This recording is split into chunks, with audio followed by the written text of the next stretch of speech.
Guys 6 വർഷത്തോളം കാലമായിട്ട് ഇടയ്ക്കിടെ നിരോധനാജ്ഞ പ്രഖ്യാപിക്കുന്ന, അതായത് 144 പ്രഖ്യാപിക്കുന്ന ഒരു സ്ഥലത്തിലൂടെയാണ് നമ്മളിപ്പോൾ പോയിക്കൊണ്ടിരിക്കുന്നത്. നിങ്ങൾക്കറിയോ ഇത് ഏതാ സ്ഥലം എന്നുള്ളത്? ഒന്ന് അറിയുന്നവർ ജസ്റ്റ് ഒന്ന് കമൻറ്റ് ചെയ്യണേ. സ്ഥലം മറ്റെവിടെയല്ല, 2019 ഫെബ്രുവരി 17 കാസർഗോഡ് ജില്ലയിലെ കല്യോട്ട് പെരിയ കല്യോട്ട് പറഞ്ഞ സ്ഥലത്ത് 2 കൊലപാതകം ഉണ്ടായിട്ടുണ്ട്. വെട്ടിക്കൊന്ന 2 കോൺഗ്രസ് പ്രവർത്തകരെ. ആ ഒരു ഇൻസിഡൻറ്റിന് ശേഷമാണ് ഈ പ്രദേശം ഇങ്ങനെ ഇടയ്ക്കിടെ 144 പ്രഖ്യാപിക്കുന്ന ഒരു ഏരിയ ആയിട്ട് മാറിയത്. ഇവിടെ ആർക്കും കൂട്ടം കൂടി നിൽക്കാൻ പാടില്ല. ഇവിടെ അടുത്ത് തന്നെ പോലീസ് കൺട്രോൾ റൂമൊക്കെ ഉണ്ട് കേട്ടോ. എന്തെങ്കിലും പ്രശ്നം ഉണ്ടായിട്ടുണ്ടെങ്കിൽ അന്നേരം പോലീസ് എത്തും.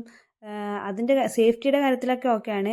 ഇൻസിഡൻറ്റിന് ശേഷം ഇപ്പോൾ നമുക്ക് എടുത്തു പറയാനാണെങ്കിൽ ഇവിടെ ഭയങ്കര മാറ്റം സംഭവിച്ചിട്ടുണ്ട് റോഡിൻ്റെ കാര്യത്തിൽ. മുമ്പ് ഇടുന്ന ആൾക്കാർക്കുണ്ടല്ലോ ടൗണിലേക്ക് പോകണമെങ്കിൽ ജീപ്പിലല്ലാന്ന് പോകേണ്ടത്, മര്യാദക്ക് റോഡോ ബസ്സോ ഒന്നും ഉണ്ടായില്ല.